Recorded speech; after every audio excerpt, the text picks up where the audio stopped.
आज आपको दिखाने जा रहे हैं पाकिस्तान का पहला जदीद तर्ज का गॉड फार्म, जिसको पूरा प्लास्टिक का बनाया गया है। इस फॉर्म को किस तरह से डिज़ाइन किया गया है और इस फॉर्म की खासियत क्या है, और आप इस तरह का फॉर्म किस तरह से बना सकते हैं, तमाम तर बातें जानिए आज की इस वीडियो में।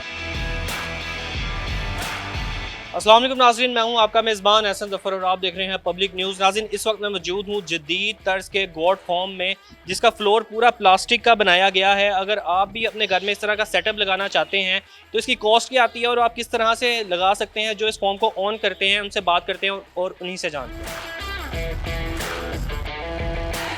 जी, उसामा अवान साहब हमारे साथ मौजूद हैं, जो इस गॉड फॉर्म को ऑन करते हैं, इनसे बात करते हैं। अस्सलाम वालेकुम। जी वालेकुम सलाम जी। अच्छा उसामा भाई, सबसे पहले तो मुझे ये बताएं, मैं इस गॉड फॉर्म के अंदर एंटर हुआ हूँ तो सारा फ्लोर ही प्लास्टिक का नज़र आ रहा है। क्या रीज़न है, ये फ्लोर क्यों प्लास्टिक है?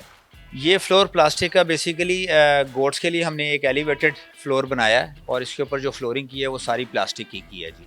तो उसमें ये है कि इस प्लास्टिक की फ्लोरिंग का फ़ायदा ये है कि इसका यूरिन नीचे चले जाता है और जिसकी वजह से बकरियां एक तो खुश्क रहती हैं और दूसरा ये है कि ये अमोनिया गैस इनहेल नहीं करती, क्योंकि इनके यूरिन में जो सबसे ज़्यादा मकदार है वो अमोनिया गैस की होती है। हमारे देखने वालों को बताइएगा कि ये एलिवेटेड फ्लोर क्या होता है? एलिवेटेड फ्लोर बेसिकली ज़मीन से थोड़ी सी हाइट के ऊपर होना चाहिए। बेसिकली अमोनिया गैस कोई 2 फीट तक उसकी बहुत ज़्यादा इंटेंसिटी होती है। तो आप कोई भी फ्लोर जिसकी हाइट 3 फुट 4 फुट से ऊपर हो तो उसको हम एलिवेटेड कहते हैं। हमने नॉर्मली ये 5 फीट पे रखा है ताकि नीचे सफाई करना आसान हो, तो 5 फीट पे हमने इसको फ्लोरिंग बनाई है और सब प्लास्टिक का फ्लोर लगाया है जी। अच्छा, मुझे ये बताइएगा, ये आइडिया कैसे आया आपको कि ये फ्लोर इस तरह से बनाया जाए? कोई कहीं पे देखा था आपने? आइडिया तो ये है जी कि बकरियां पालना, आपको पता है कि हमारे तमाम अंबिया ने बकरियां पाली हैं और हमारे नबी सल्लल्लाहु अलैहि वसल्लम ने भी बकरी पाली है, बकरियां पाली हैं। और मेरे जो वालिद साहब हैं उनकी बड़ी अटैचमेंट है जानवरों के साथ, तो एक ब्लड के अंदर वो भी एक चीज़ आई। शौक रखते थे वाले साहब? शौक़ है उनको माशाल्लाह, और वो बड़ा मतलब उसकी अटैचमेंट की वजह से फिर मेरे अंदर भी अटैचमेंट आई है। और तीसरा ये है कि ये पाकिस्तान के लिए एक नेशनल कॉज़ है। अगर इसकी आप फार्मिंग को ज़्यादा से ज़्यादा करेंगे तो ये आप मुल्क की भी खिदमत करेंगे। तो ये भी एक रीज़न थी, क्योंकि हर बंदा डिस्करेज करता है गोट फार्मिंग को। हर बंदा जो है वो कहेगा कि आप सारे काम कर लें, बकरियां ना पालें, लेकिन रीज़न कोई नहीं बताता कि बकरियों की मोर्टेलिटी या बकरियों के बच्चों की मोर्टेलिटी क्यों होती है। तो हमने अल्हम्दुलिल्लाह कोशिश की है और उस कोशिश के लिए हम कुछ 2 ढाई 3 साल से लगे हुए थे। हमने फिर स्ट्रक्चर बनाया, स्ट्रक्चर बनाने के बाद एक पायलट प्रोजेक्ट लगाया कोई 20 बकरियों का, माशाल्लाह वो सक्सेसफुल रन हुआ है। तो फिर हम आगे लेके चले हैं जी। ये कम लगाया, फिर उसके बाद ये पूरा फ्लोर बनाया, जहाँ पे तकरीबन इस वक्त मैं अगर देख रहा हूँ तो तकरीबन 200 के राउंड यहाँ पे इस टाइम बकरियाँ होंगी। जी बिल्कुल जी, ये तकरीबन को 250 के करीब बकरियाँ हैं जो माशाल्लाह अब आगे से बच्चे दे रही हैं और वो बच्चे हेल्दी बच्चे आ रहे हैं। ये बनाने में आइडिया जो आया, ये बनाने में कितना वक्त लगा आपको? ये बड़ा इंटरेस्टिंग एक मामला है कि ये जब मैंने फ्लोरिंग के ऊपर रिसर्च की तो प्लास्टिक फ्लोरिंग की इंपोर्ट हो रही थी चाइना से जी, और इसकी कीमत जो बंदा बता रहा था वो 3800 रुपया बता रहा था। तो मैं चूँकि मेरी इंडस्ट्री है प्लास्टिक की, अल्फा 30 रुपया पर ये जो पर 2x2 का ये पैलेट 2x2 की फ्लोरिंग जो है, तो वो मेरी चूँकि अपनी इंडस्ट्री है प्लास्टिक की और हम अल्फ़ा रबर एंड प्लास्टिक के नाम से हरबंसपुरे में हमारा एक सेटअप है। तो मैंने उसे कन्विंस करने की कोशिश की कि यार ये इतने की प्राइस बहुत हायर है, आप वैल्यू एडिशन या तो ज़्यादा कर रहे हैं या इंपोर्ट प्राइस ज़्यादा है। लेकिन खैर वो उस चीज़ के ऊपर नहीं आए। फिर मैंने ये फ्लोरिंग जो है ख़ुद बनाई अपनी फैक्ट्री में, इसका मोल्ड बनाया और ख़ुद ही फिर प्रोडक्शन की और फिर ख़ुद ही अपने फार्म पे लगाई जी इनिशियली।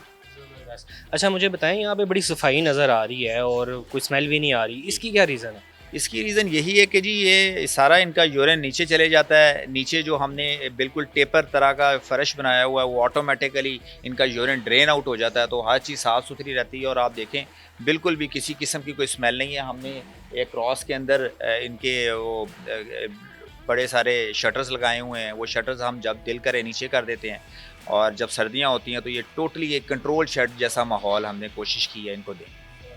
अच्छा, मैं देख रहा हूँ कि यहाँ पे केज बनाए गए हैं जहाँ पे बकरी और उसका बच्चे को अलग रखा गया है, जी, इसकी क्या रीज़न है?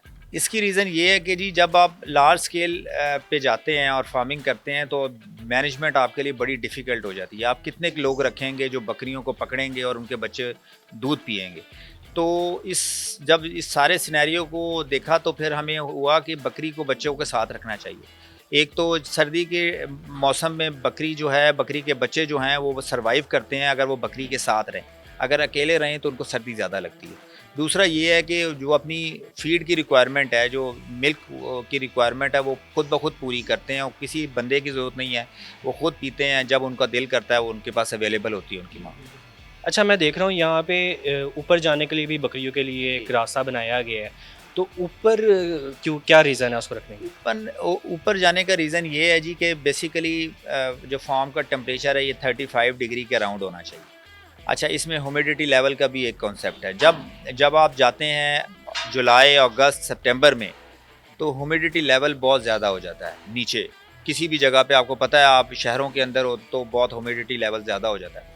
तो हमने इसका एक रैंप बना के इसको इसको छत के ऊपर जो है वो बकरियों को ले जाते हैं शाम तकरीबन 5-6 बजे के बाद। फिर सारी रात जो बकरी हैं ये बिल्कुल ऊपर होती हैं और बड़े पुरसकून तरीके से ये रात गुजारती हैं। फिर ये नीचे आती हैं और नीचे आके फिर अपने, तो ये अल्हम्दुलिल्लाह एक हेल्दी एक्टिविटी इनकी एंटर हो जाती है।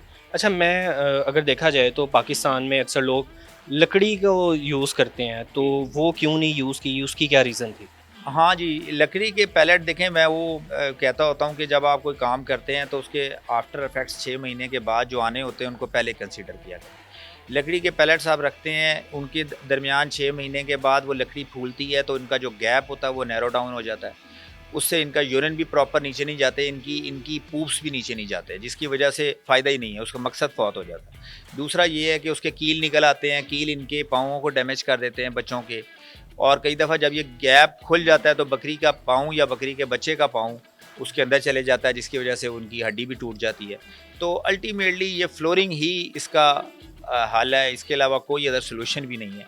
और वो एक दफ़ा आपकी कॉस्ट है लेकिन फॉर लाइफ है, ये 10-15 साल कुछ नहीं होता इस पैलेट को। अच्छा, आखिर में इस मुझे बताइएगा इसकी कॉस्ट क्या है, और जो लोग अपने घर में ये लगाना चाहते हैं, अपनी छत पे लगाना चाहते हैं, तो उन्हें क्या मशवरा देंगे? अ, देखें जी, मेरे हिसाब से तो कोई 2000 लोग या 1000 लोग जो हैं ये इरादा करें कि हमने फार्मिंग करनी है और फार्मिंग करनी है पाकिस्तान के लिए। जिस तरह लोगों ने 10-10 लाख चूज़ों के कंट्रोल शेड्स लगाए हुए हैं चिकन के, वो कोशिश करें और 1-1 हज़ार बकरी का शेड लगाए। ये जो मटन आज 2500 रुपया, 2400-2500 रुपये फिर रहा है, ये 1000 रुपये पे ड्रॉप हो जाएगा।